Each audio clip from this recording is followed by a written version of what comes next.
Chapter 16 Environmental Issues. Human population size has grown enormously over the last 100 years. This means increase in demand for food, water, home, electricity, roads, automobiles, and numerous other commodities. These demands are exerting tremendous pressure on our natural resources and are also contributing to pollution of air, water, and soil. The need of the hour is to check the degradation and depletion of our precious natural resources and pollution without halting the process of development. Pollution is any undesirable change in physical, chemical, or biological characteristics of air, land, water, or soil. Agents that bring about such an undesirable change are called as pollutants. In order to control environmental pollution, the Government of India has passed the Environment Protection Act 1986 to protect and improve the quality of our environment, air, water, and soil. Air pollution and its control. We are dependent on air for our respiratory needs. Air pollutants cause injury to all living organisms. They reduce growth and yield of crops and cause premature death of plants. Air pollutants also deleteriously affect the respiratory system of humans and of animals. Harmful effects depend on the concentration of the pollutants, duration of exposure, and the organism. Smokestacks of thermal power plants, smelters, and other industries release particulate and gaseous air pollutants together with harmless gases such as nitrogen, oxygen, etc. These pollutants must be separated or filtered out before releasing the harmless gases into the atmosphere. There are several ways of removing particulate matter, the most widely used of which is the electrostatic precipitator as shown in figure 16.1, which can remove over 99% particulate matter present in the exhaust from a thermal power plant. It has electrode wires that are maintained at several thousand volts, which produce a corona that release electron. These electrons attach to dust particles, giving them a net negative charge. The collecting plates are grounded and attract the charged dust particles. The velocity of air between the plates must be low enough to allow the dust to fall. A scrubber can remove gases like sulfur dioxide. In a scrubber, the exhaust is passed through a spray of water or lime. Recently, we have realized the dangers of particulate matter that are very small and are not removed by these precipitators. According to Central Pollution Control Board (CPCB), particulate size 2.5 micrometers or less in diameter (PM 2.5) are responsible for causing the greatest harm to the human health. These fine particulates can be inhaled deep into the lungs and cause breathing and respiratory symptoms, irritation, inflammation, and damage to the lungs and premature death. Automobiles are a major cause for atmospheric pollution, at least in the metro cities. As the number of vehicles increase on the street, this problem is now shifting to other cities too. Proper maintenance of automobiles along with the use of lead-free petrol or diesel can reduce the pollutants they emit. Catalytic converters having expensive metals, namely platinum, palladium, and rhodium as the catalyst are fitted into automobiles for reducing emission of poisonous gases. As the exhaust passes through the catalytic converter, unburnt hydrocarbons are converted into carbon dioxide and water, and carbon monoxide and nitric oxide are changed to carbon dioxide and nitrogen gas, respectively. Motor vehicles equipped with catalytic converters should use unleaded petrol because lead in the petrol inactivates the catalyst. In India, the Air Prevention and Control of Pollution Act came into force in 1981 but was amended in 1987 to include noise as an air pollutant. Noise is undesired high level of sound.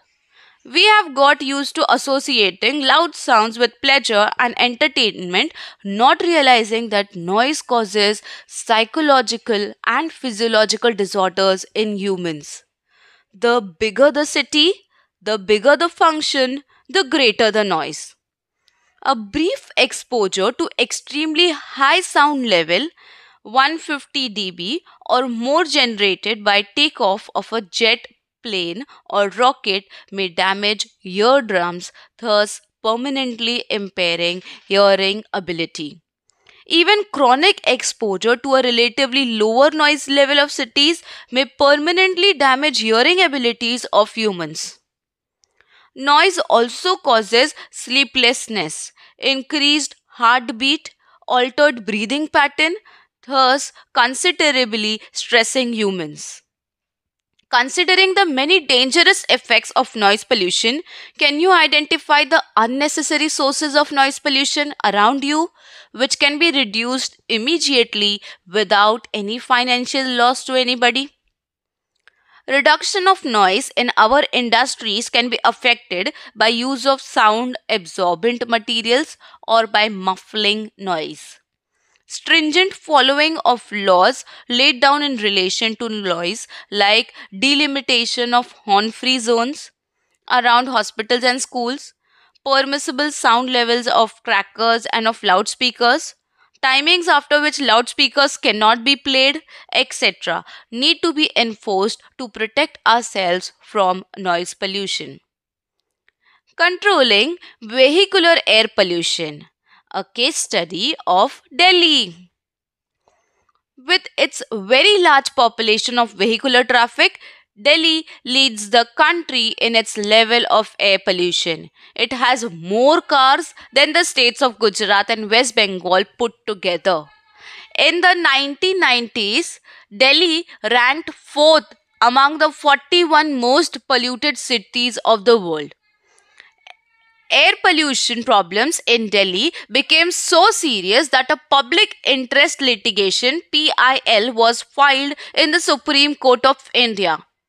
After being censored very strongly by the Supreme Court under its directives, the government was asked to take within a specified time period appropriate measures, including switching over the entire fleet of public transport, that is, buses, from diesel to compressed natural gas (CNG). All the buses of Delhi were converted to run on CNG by the end of 2002. You may ask the question as to why CNG is better than diesel. The answer is that CNG burns more efficiently, unlike petrol or diesel, in the automobiles, and very little of it is left unburnt. Moreover, CNG is cheaper than petrol or diesel, cannot be siphoned off by thieves and adulterated like petrol or diesel.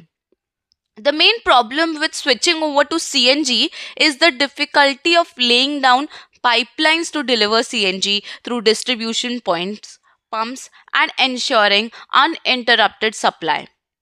Simultaneously, parallel steps taken in Delhi for reducing vehicular pollution include phasing out of old vehicles, use of unleaded petrol, use of low sulfur petrol and diesel, use of catalytic converters in vehicle, application of stringent pollution level norms for vehicles, etc.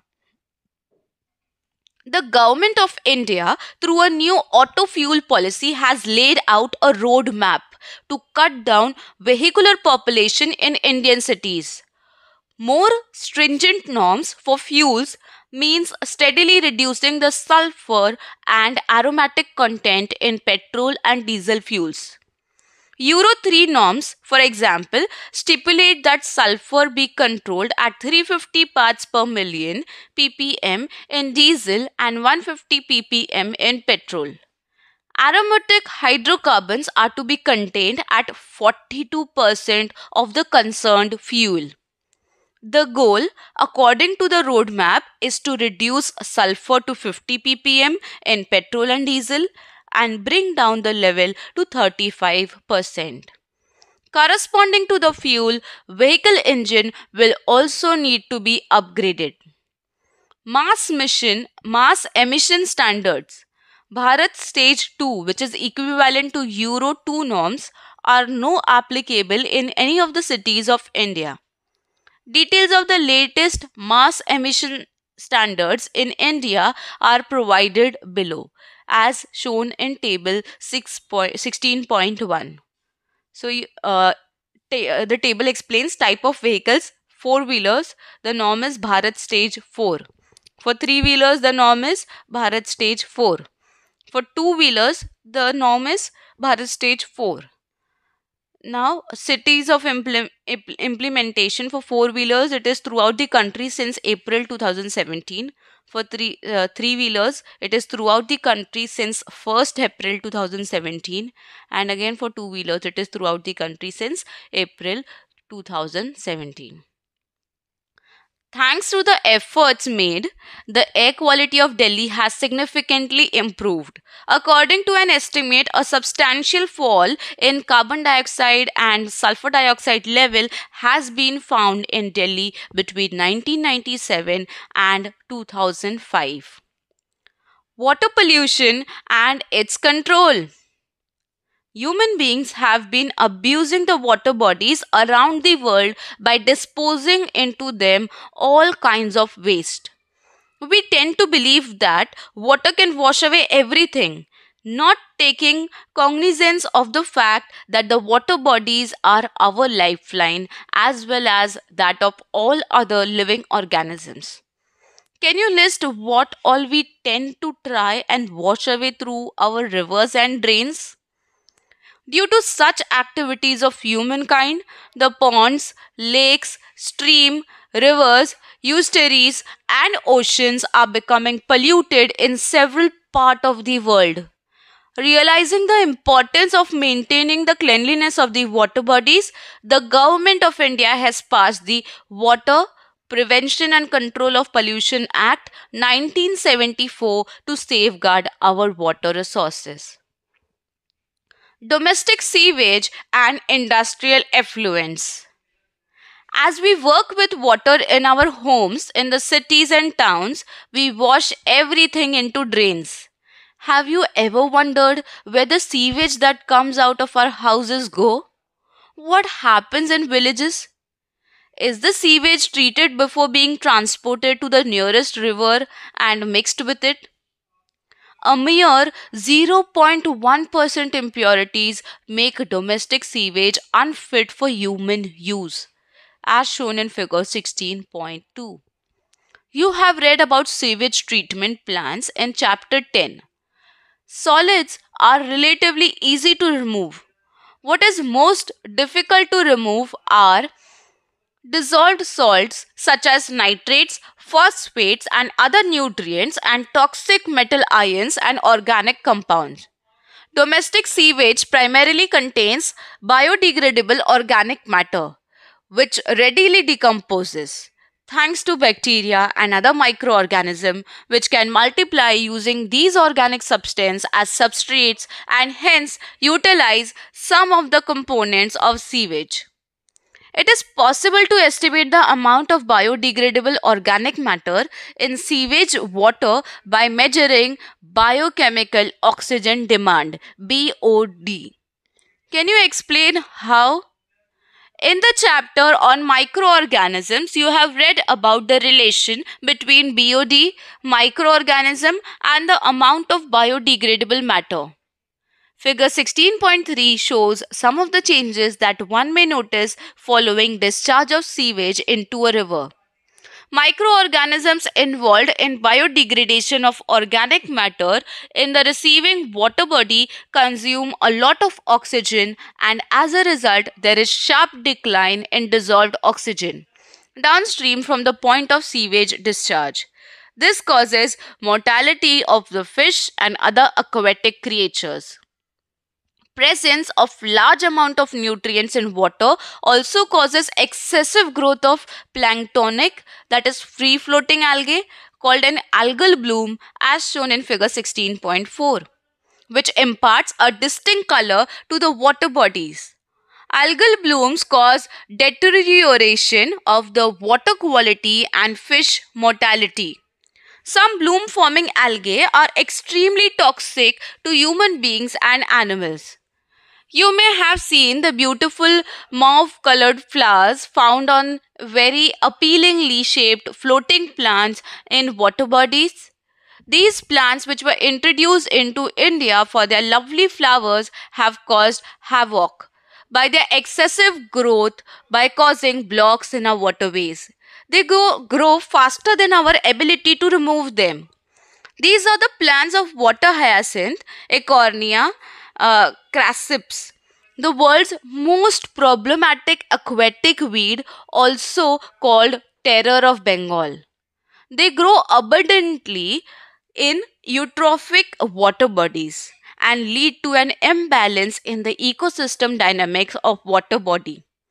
Sewage from our homes as well as from hospitals are likely to contain many undesirable pathogenic microorganisms, and its disposal into a water without proper treatment may cause outbreak of serious diseases such as dysentery, typhoid, jaundice, cholera, etc. Unlike domestic sewage, wastewater from industries like petroleum, paper manufacturing, metal extraction and processing, chemical manufacturing, etc., often contain toxic substances. Notably, heavy metals defined as elements with density greater than 5 gram per centimeter cube, such as mercury, cadmium, copper, lead, etc., and a variety of organic compounds. A few toxic substances often present in industrial wastewaters can undergo biomagnification in the aquatic food chain. Biomagnification refers to the increase in concentration of the toxicant at successive trophic level. This happens because a toxic substance accumulated by an organism cannot be metabolized or excreted and is thus passed on to the next higher trophic level. This phenomenon is well known for mercury and DDT. Figure 16.5 shows biomagnification of DDT in an aquatic food chain. In this manner, the concentration of DDT is increased at successive trophic levels. Say if it starts at 0.03 parts per billion in water, it can ultimately reach 25 parts per million in fish-eating birds through biomagnification. High concentration of DDT disturb calcium metabolism in birds, which causes thinning of eggshell and their premature breaking, eventually causing decline in bird population. Eutrophication is the natural aging of a lake by nutrient enrichment of its water. In a young lake, the water is cold and clear, supporting little life. With time, streams draining into the lake introduce nutrients such as nitrogen and phosphorus, which encourage the growth of aquatic organisms. As the lake's fertility increases, plant and animal burgeons and organic remains begin to be deposited on the lake bottom. Over the centuries, as silt and organic debris pile up, the lake grows shallower and warmer, with warm water organisms supplanting those that thrive in a cold environment. Marsh plants take root in the shallows and begin to fill in the original lake basin. Eventually, the lake gives way to large masses of floating plants, bog, finally converting into land. Depending on climate, size of lake and other factors, the natural aging of a lake may span thousands of years. However, pollutants from man's activities like effluents from the industries and home can radically accelerate the aging process. This phenomenon has been called cultural or accelerated eutrophication. During the past century, lakes in many parts of the earth have been severely eutrophied by sewage and agriculture and industrial waste. The prime contaminants are nitrates and phosphate, which act as plant nutrients. They overstimulate the growth of algae, causing unsightly scum and unpleasant odors and robbing the water of dissolved oxygen vital to other aquatic life. At the same time, other pollutants flowing into a lake may poison whole population of fish whose decomposing remains further deplete the water's dissolved oxygen content. In such fashion, a lake can literally choke to death. Heated thermal wastewaters flowing out of electricity generating units, example, thermal power plants, constitute another important category of pollutants. Thermal wastewater eliminates or reduces the number of organisms sensitive to high temperature and may enhance the growth of plants and fish in extremely cold areas, but only after causing damage to the indigenous flora and fauna. A case study of integrated wastewater treatment. Wastewater, including sewage, can be treated in an integrated manner by utilizing a mix of artificial and natural processes.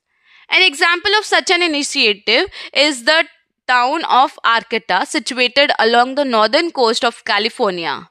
Collaborating with biologists from the Humboldt State University, the townspeople created an integrated wastewater treatment process within a natural system.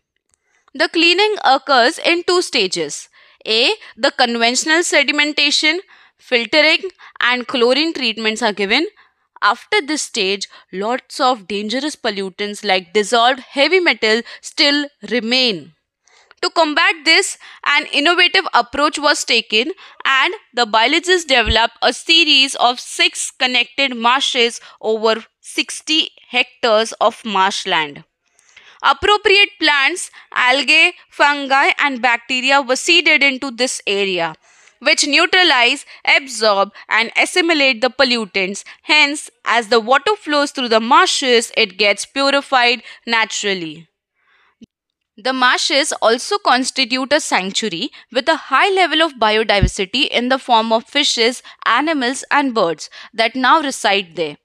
A citizens group called Friends of the Arcata Marsh, FOAM, are responsible for the upkeep and safeguarding of this wonderful project.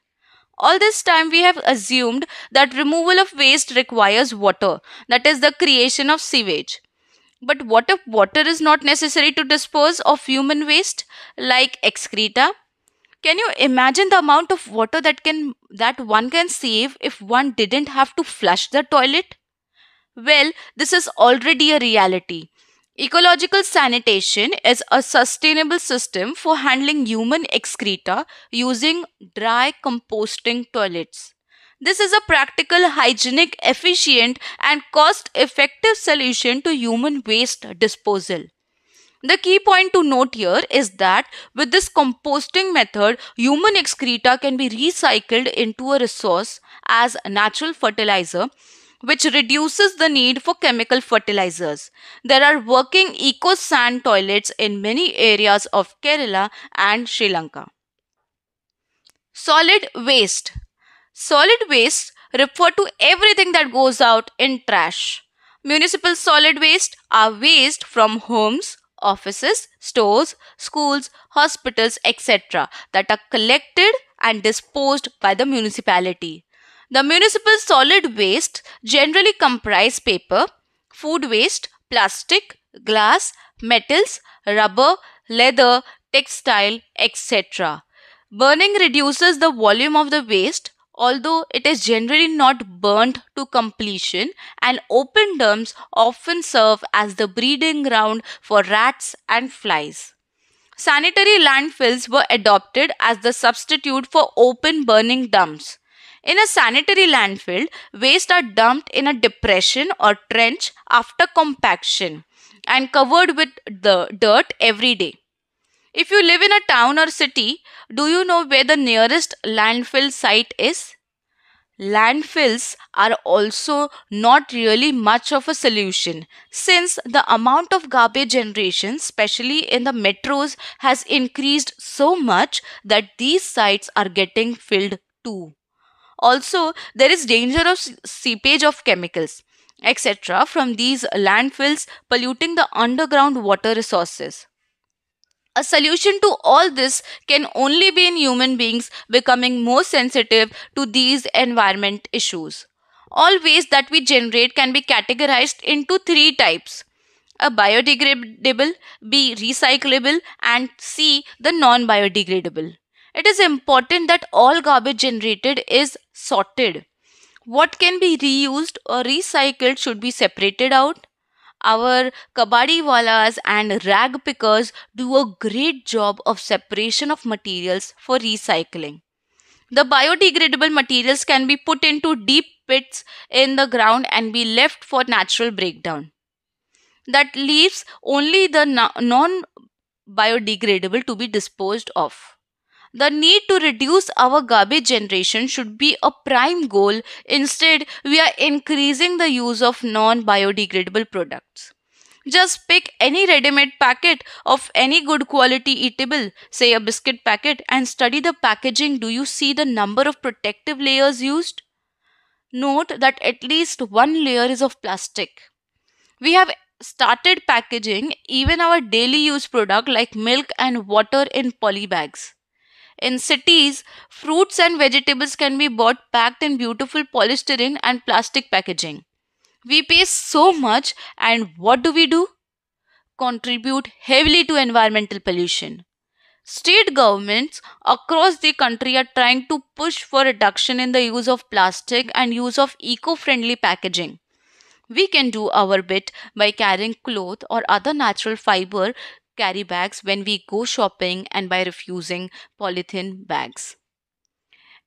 Hospitals generate hazardous waste that contain disinfectants and other harmful chemicals and also pathogenic microorganisms. Such waste also require careful treatment and disposal. The use of incinerators is crucial to disposal of hospital waste. Irreparable computers and other electronic goods are known as electronic waste, e-waste. E-waste are buried in landfills or incinerated. Over half of the e-waste generated in the developed world are exported to developing countries, mainly to China, India, and Pakistan, where metals like copper, iron, silicon, nickel, and gold are recovered during recycling process. Unlike developed countries, which have specifically built facilities for recycling of e-waste, recycling in developing countries often involves manual participation, thus exposing workers to toxic substances present in e-waste. Recycling is the only solution for the treatment of e-waste, provided it is carried out in an environment-friendly manner. Case study of remedy for plastic waste. A plastic sack manufacturer in Bangalore has managed to find the ideal solution to the ever increasing problem of accumulating plastic waste. Ahmed Khan, aged 57 years old, has been producing plastic sacks for 20 years. About 8 years ago, he realized that plastic waste was a real problem. Polyblend, a fine powder of recycled modified plastic, was developed then by his company. This mixture is mixed with the bitumen that is used to lay roads. In collaboration with RV College of Engineering and the Bangalore City Corporation, Ahmed Khan proved that blends of polyblend and bitumen, when used to lay roads, enhance the bitumen's water repellent properties and help to increase road life by a factor of 3. The raw material for creating polyblend in any plastic film waste. So, against the price of rupees 0.40 per kg that rag pickers had been getting for plastic waste, Khan now offers rupees 6 using Khan's technique. By the year 2002, more than 40 kilometers of road in Bangalore has already been laid. At this rate, Khan will soon be running short of plastic waste in Bangalore to produce polyblend. Thanks to innovation like polyblend, we might still avoid being smothered by plastic waste. Agrochemicals and their effects. In the wake of green revolution, use of inorganic fertilizers and pesticides has increased manifold for enhancing crop production. Pesticides, herbicides, fungicides, etc. are being increasingly used. These incidentally are also toxic to non-target organisms that are important components of the soil ecosystem.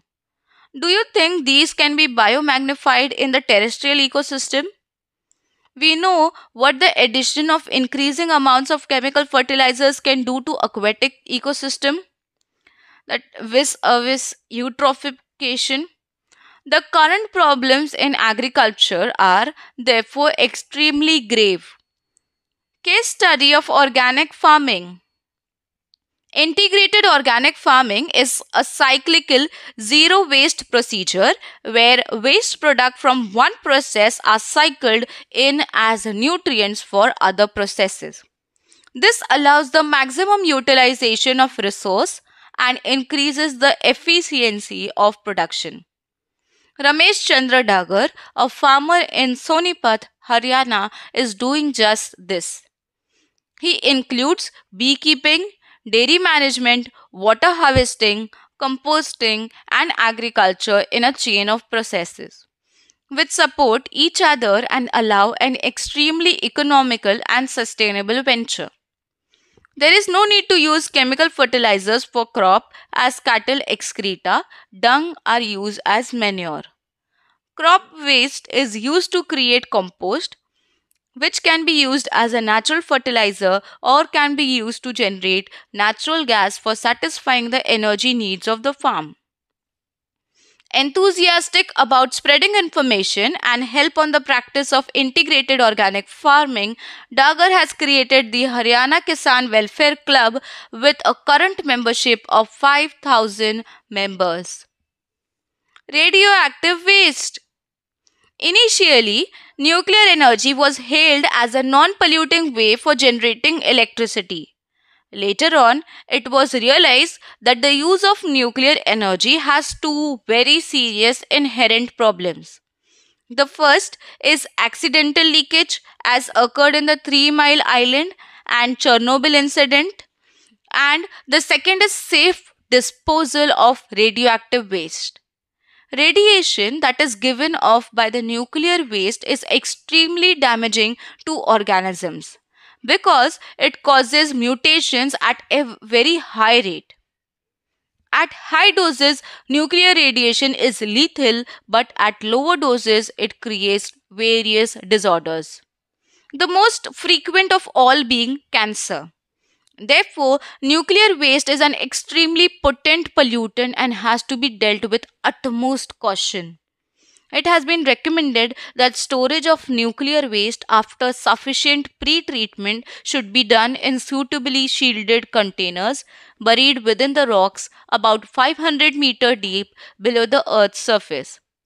However, this method of disposal is meeting stiff opposition from the public. Why do you think this method of disposal is not agreeable to many people? Greenhouse effect and global warming. The term greenhouse effect has been derived from a phenomenon that occurs in a greenhouse. Have you ever seen a greenhouse? It looks like a small glass house and is used for growing plants, especially during winter. In a greenhouse, the glass panel lets the light in but does not allow heat to escape. Therefore, the greenhouse warms up very much like inside a car that has been parked in the sun for a few hours. The greenhouse effect is a naturally occurring phenomenon that is responsible for heating of Earth's surface and atmosphere. You would be surprised to know that without greenhouse effect, the average temperature at surface of Earth would have been a chilly 18 degrees Celsius rather than the present average of 15 degrees Celsius. In order to understand the greenhouse effect, it is necessary to know the fate of energy of sunlight that reaches the outermost atmosphere. Clouds and gases reflect about one-fourth of the incoming solar radiation and absorb some of it, but almost half of incoming solar radiation falls on Earth's surface, heating it, while a small proportion is reflected back. Earth's surface re-emits heat in the form of infrared radiation, but part of this does not escape into space as atmospheric gases. Example, carbon dioxide, methane, etc. absorb a major fraction of it. The molecules of these gases radiate heat energy, and a major part of which again comes to Earth's surface, thus heating it up once again. This cycle is repeated many a times. The above mentioned gases, carbon dioxide and methane, are commonly known as greenhouse gases because they are responsible for the greenhouse effect. Increase in level of greenhouse gases has led to considerable heating of Earth, leading to global warming. During the past century, the temperature of Earth has increased by 0.6 degrees Celsius, most of it during the last 3 decades. Scientists believe that rise in temperature is leading to deleterious changes in the environment and resulting in odd climatic change. Example, El Nino effect. Thus, leading to increased melting of polar ice caps as well as of other places like the Himalayan snow caps. Over many years, this will result in a rise in sea level that can submerge many coastal areas.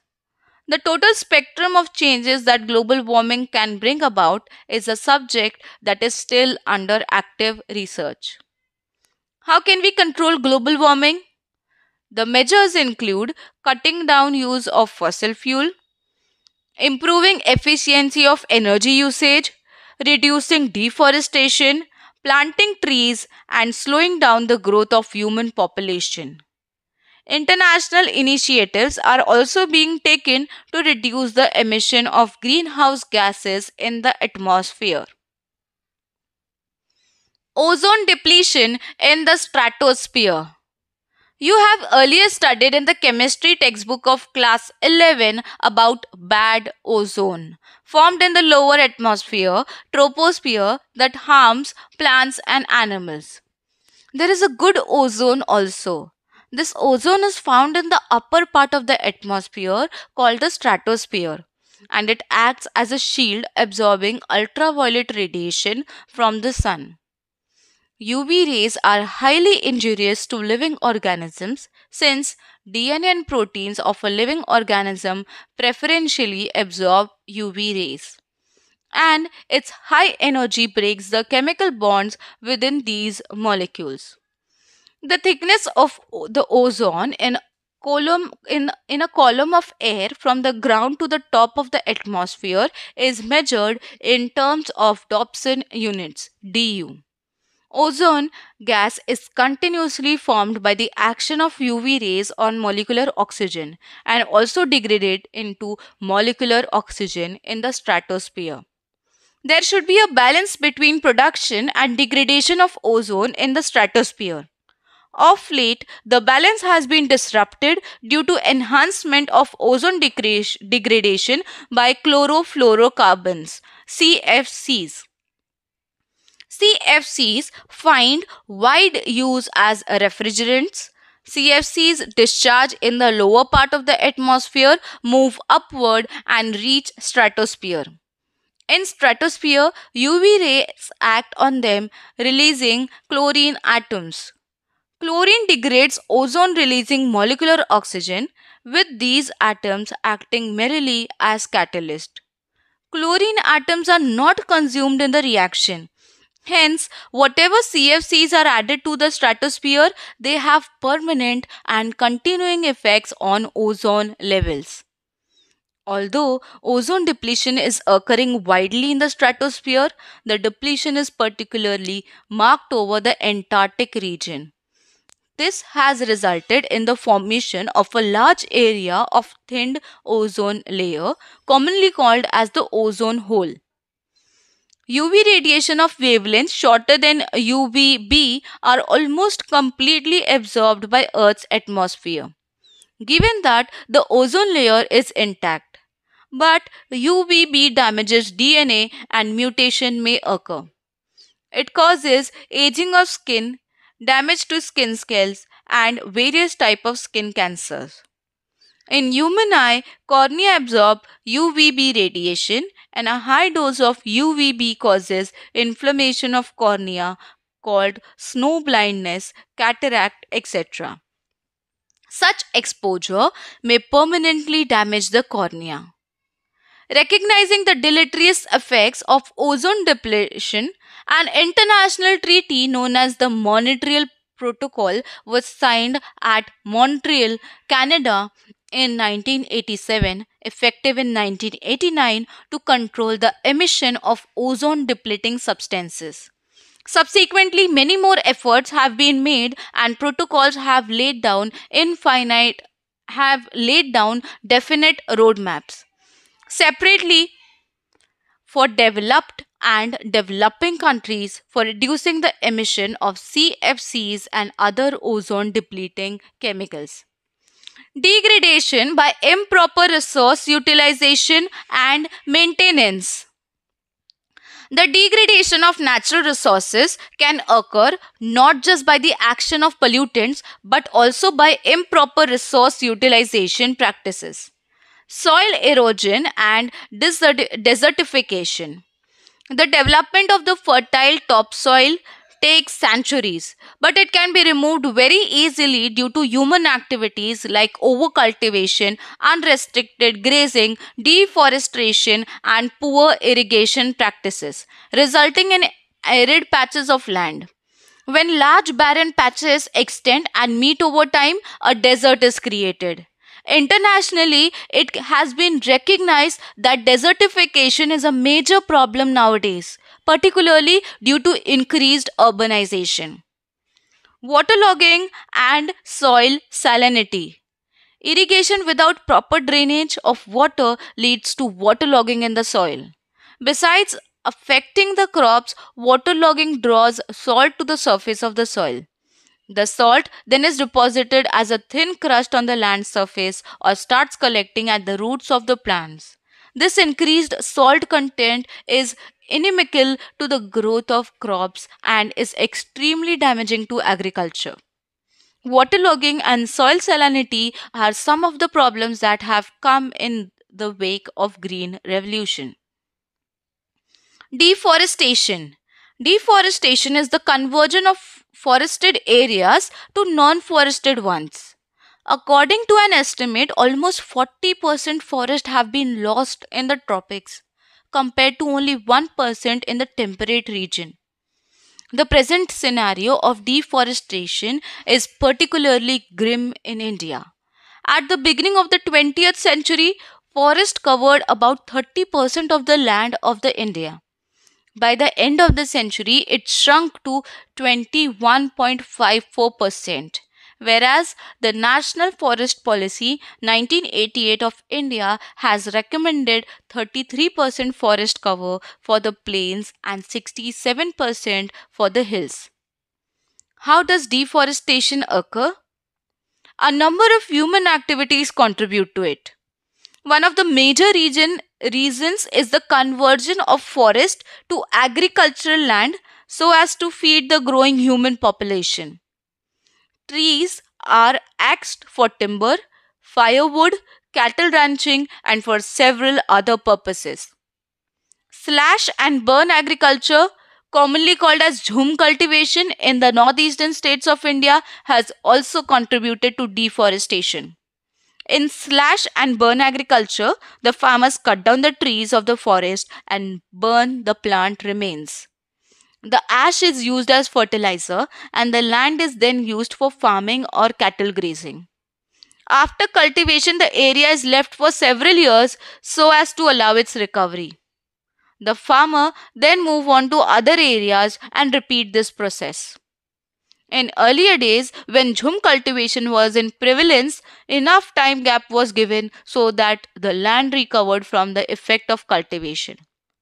With increasing population and repeated cultivation, this recovery phase is done away with, resulting in deforestation. What are the consequences of deforestation? One of the major effect is enhanced carbon dioxide concentration in the atmosphere because trees that could hold a lot of carbon in their biomass are lost with deforestation.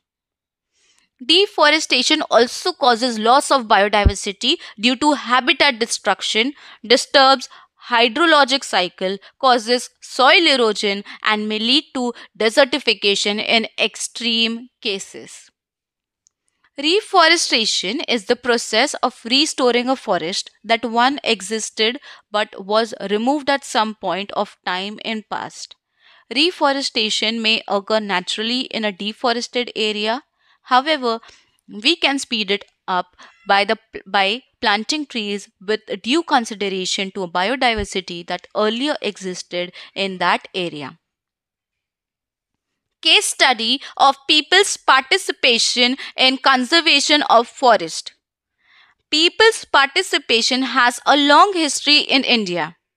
In 1731, the king of Jodhpur in Rajasthan asked one of his ministers to arrange wood for constructing a new palace. The minister and workers went to a forest near a village inhabited by Bishnois to cut down trees. The Bishnoi community is known for its peaceful coexistence with nature. The effort to cut down trees by the kings was thwarted by the Bishnois. A Bishnoi woman, Amrita Devi, showed exemplary courage by hugging a tree and daring king's men to cut her first before cutting the tree. The tree mattered much more to her than her own life. Sadly, the king's men did not heed to her pleas and cut down the tree along with Amrita Devi. Her three daughters and hundreds of other Bishnoi followed her and thus lost their lives saving trees. Now, nowhere in history do we find a commitment to this magnitude when human beings sacrifice their lives for the cause of the environment. The government of India has recently instituted the Amrita Devi Bishnoi Wildlife Protection Award for individuals or communities from rural areas that have shown extraordinary courage and dedication in protecting wildlife. You may have heard of the Chipko movement of Garhwal Himalayas. In 1974, local women showed enormous bravery in protecting trees from the acts of contractors by hugging them. People all over the world have acclaimed the Chipko movement. Realizing the significance of participation by local communities, the Government of India in 1980s has introduced the concept of Joint Forest Management (JFM) so as to work closely with the local communities for protecting and managing forest. In return for their services to the forest, the communities get benefit of various forest products, example fruit, gum, rubber, medicine, etc. And thus the forest can be conserved in a sustainable manner. Summary. Major issues relating to environmental pollution and depletion of valuable natural resources vary in dimension from local, regional to global levels. Air pollution primarily results from burning of fossil fuel, example coal and petroleum, in industries and in automobiles. They are harmful to humans, animals and plants and therefore must be removed to keep our air clean. Domestic sewage, the most common source of pollution of water bodies, reduces dissolved oxygen but increases biochemical oxygen demand of receiving water. Domestic sewage is rich in nutrients, especially nitrogen and phosphorus, which cause eutrophication and nuisance, creating algal blooms. Industrial waste are often rich in toxic chemical, especially heavy metals and organic compounds. Industrial wastewater harm living organisms. Municipal solid waste also create problem and must be disposed of in landfills. Disposal of hazardous waste like defunct ship, radioactive waste and e-waste require additional efforts. Soil pollution primarily results from agricultural chemical, example pesticides and leachates from solid waste deposited over it. Two major environmental issues of global nature are increasing greenhouse effect, which is warming earth, and depletion of ozone in the stratosphere. Enhanced greenhouse effect is mainly due to increased emission of carbon dioxide, methane, nitrous oxide and CFCs, and also due to deforestation.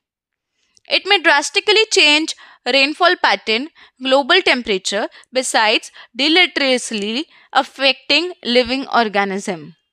Ozone in the stratosphere, which protects us from harmful effects of ultraviolet radiation, is depleting fast due to emission of CFCs, thus increasing the risk of cancer, mutation and other disorders. So here we complete the chapter environmental issues. I hope you enjoyed listening to the audio. So if you like the video, please hit the like button, subscribe to the channel, and thank you so much for watching. Keep studying, stay connected. Bye bye.